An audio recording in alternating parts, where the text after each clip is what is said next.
Hola, quedó algo pendiente de lo que estábamos platicando el otro día acerca de la pendiente esta en la que nos encontramos a veces de la iglesia conciliar y la iglesia sedevacantista, lo que yo denominé la iglesia de Oz. Y una persona del auditorio todavía preguntó algo más, entonces vamos a ello.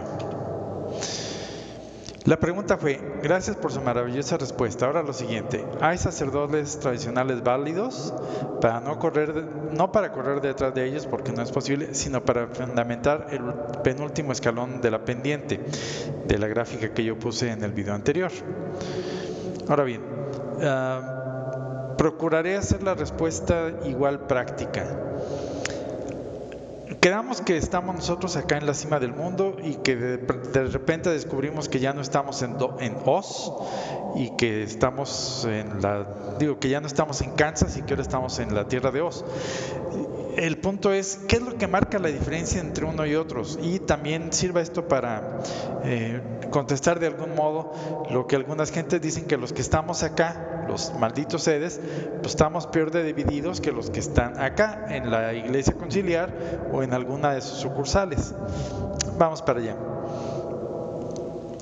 Hay una raya, hay un límite definitivo entre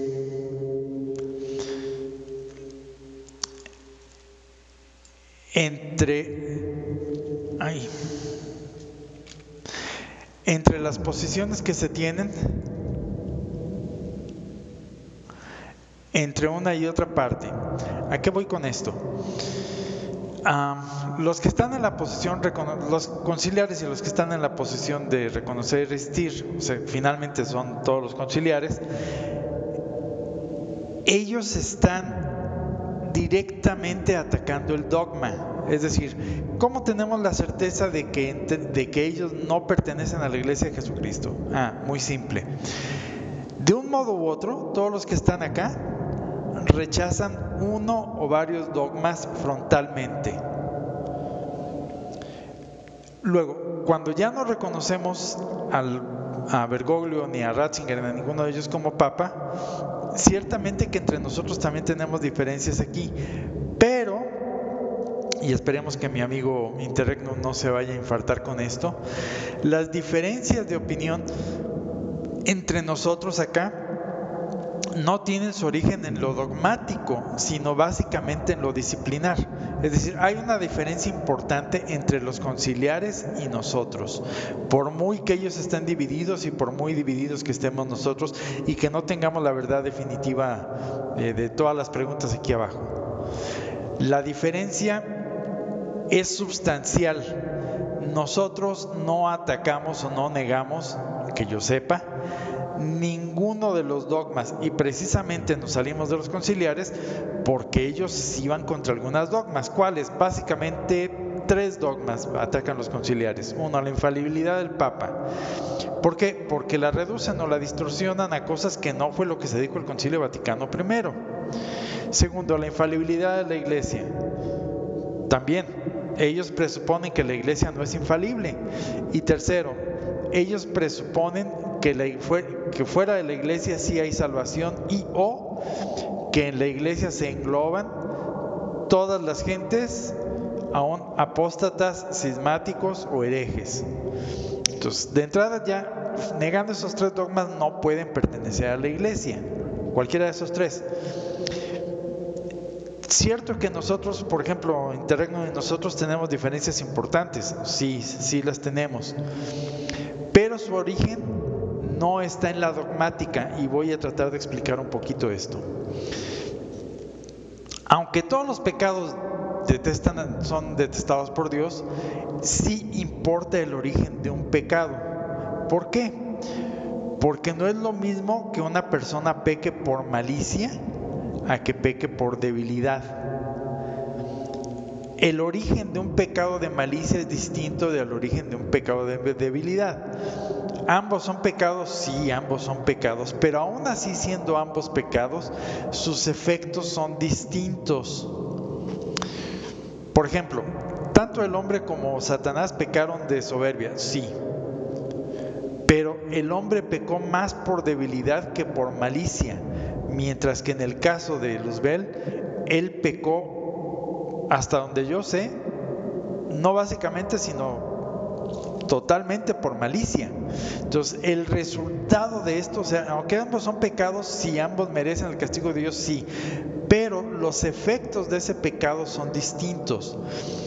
Luzbel ya está, con eso se corrompió totalmente, aquí no cabían medias tintas. Mientras que el hombre, dado que pecó más por debilidad que por malicia, sí hubo modo para algunos de que pudiera haber redención, cosa que no hubo para Luzbel. Entonces, el que peca por hábito o por maldad definitiva, es muy difícil, en el caso de Luzbel es imposible, que se levante de ese estado de pecado. Mientras que el que cae por debilidad puede ser o está un poco más dispuesto a reconocer su error y enmendarse. Puede ser que tenga más disposición a ello. ¿Qué tiene que ver eso con lo anterior? Muy fácil. Los que pecan acá directamente contra los dogmas, internamente tienen una percepción del mundo distinta a los que nosotros podemos estar pecando acá por los pleitos que tenemos entre nosotros. Ellos se ponen en lugar de Dios y dicen, yo voy a corregirle la plana a Dios. Mientras que nosotros aquí decimos, pues yo todavía no entiendo muy bien las intenciones de Dios en sus leyes o en sus decretos o en lo que dijo el Papa con tal o cual encíclica, y yo la interpreto de este modo. Finalmente, ¿serían pecados? Sí. Y finalmente sería una herejía en uno y otro caso, sí. Es decir, lo que dice nuestro amigo Interregnum, que nosotros nos saltamos a la torera el magisterio y nos pasamos por el arco del triunfo al Papa, puede ser que sí tenga razón, puede ser, no lo creo, pero puede ser. Es decir, él sostiene que no hay epiquelia válida, que no hay epiquelias que valgan, punto. Ese es básicamente su punto, que no hay epiquelias que valgan para los obispos sedevacantistas. Ahora bien, aquí hay otro punto importante. La discusión de esto, en principio, es decir, de los sacerdotes que hay por acá, en principio se debe de discutir de dos modos. Uno es aquellos que en principio se apegan a los que nosotros creemos que podrían ser epiquelias válidas, y otro es que esta persona, este sacerdote en particular, sea válidamente consagrado. Es decir, una cosa es el género y otra cosa es la especie. Puede ser que en lo genérico sí haya obispos válidos. El asunto sería saber si en lo particular este sacerdote estuvo ordenado con las condiciones requeridas de que fuera un obispo válido, que fuera por motivos válidos, lo que ustedes quieran.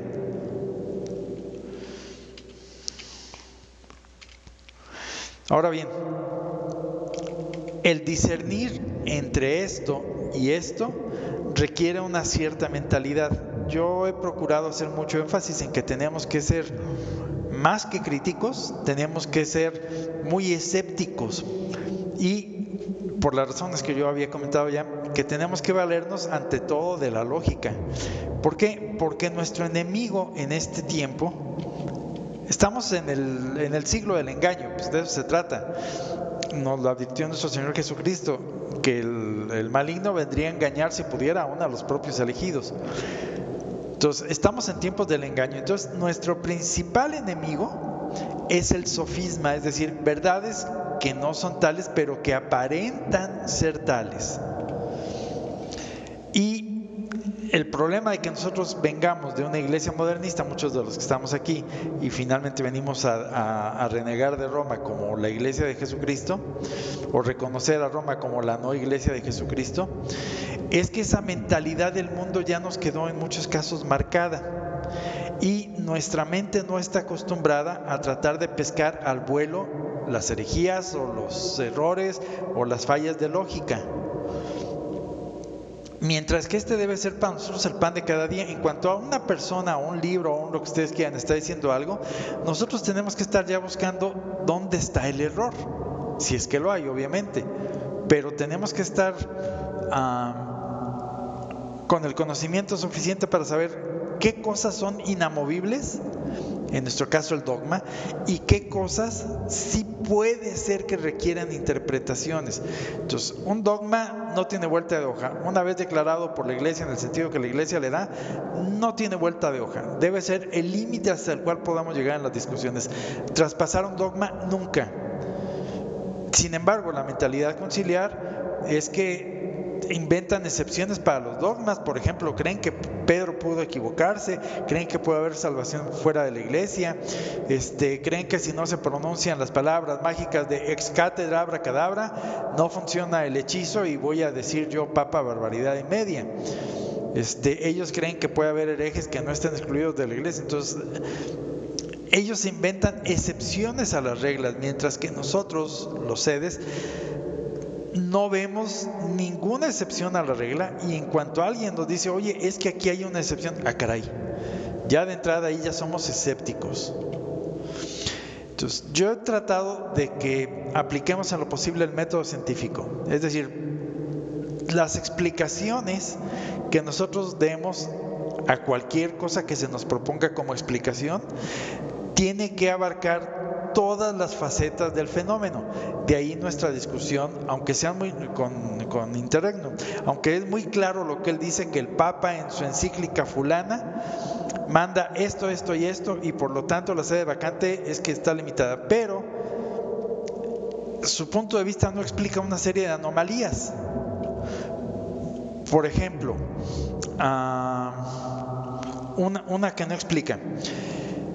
Sabemos desde antiguo que nos fue profetizado que el sacrificio perpetuo sería abolido. Sí, lo sabemos. Pero caben dos explicaciones para esa abolición. Una es que sea una abolición absoluta, es decir, 0 misas, que es la proporción, lo que dice Interregnum. Y otra cosa es que sean tan relativamente pocas esas misas que para el mundo ya no pinten. Es decir, prácticamente hay 0 misas. Y hay una diferencia abismal entre una interpretación y la otra, porque nos da 2 tipos de iglesia distinta. Entonces, la posición tiene que explicar todas las facetas del fenómeno, cosa que no lo explica a cabalidad, por lo menos desde mi punto de vista, nuestro amigo Interregnum, y por lo tanto nosotros decimos que todavía queda alguna jerarquía visible por ahí. Pongo otro caso. Sabemos, los que creemos en ello, obviamente, porque esto no es dogma, en las profecías de San Malaquías. San Malaquías dice que después de la gloria del olivo, que nosotros decimos que es Ratzinger, todavía queda un papa, Pedro Romano. Y nosotros decimos que si todavía queda un papa, eso implica necesariamente que todavía debe operar una jerarquía, aún en el último tiempo, en el último minuto del mundo. ¿Por qué? Porque Pedro Romano va a guiar en medio de tribulaciones a su rebaño en el asunto final, que es la lucha frontal o última contra el anticristo. Entonces, esa parte, nuestro amigo Interregnum, o los que profesan su idea, porque sabemos que no es Interregnum, no lo explican, o no lo aclaran, o en su tesis no cabe esa parte de la profecía. Entonces, eso nos hace dudar de que sus conclusiones sean totalmente correctas, porque no explican el todo. Yo todavía tengo pendiente hacer un video o una explicación más directa sobre el asunto, pero yo todavía estoy estudiando el asunto.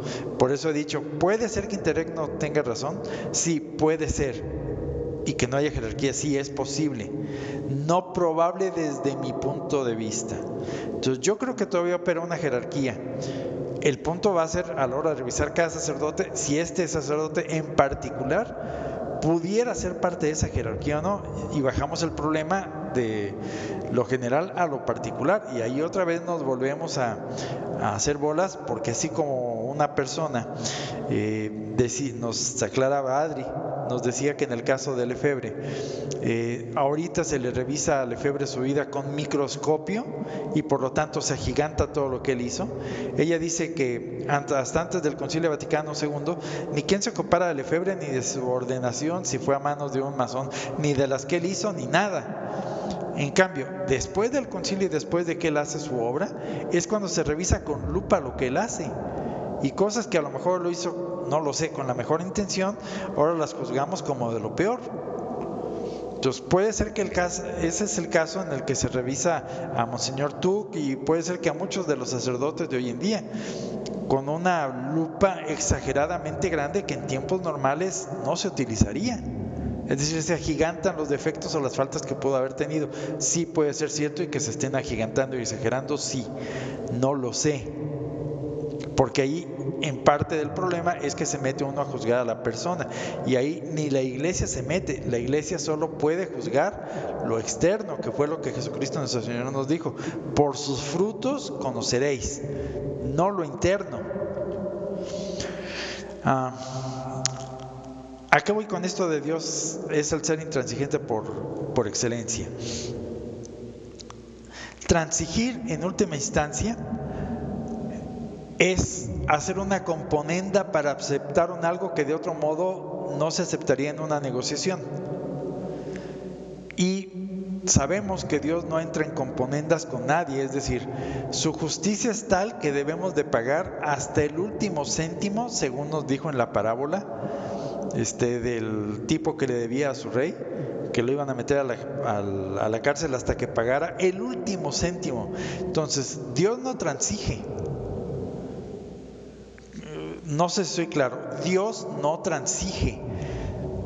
Si nos equivocamos en algo, como por ejemplo en este asunto que es muy importante del punto de vista de Interregnum,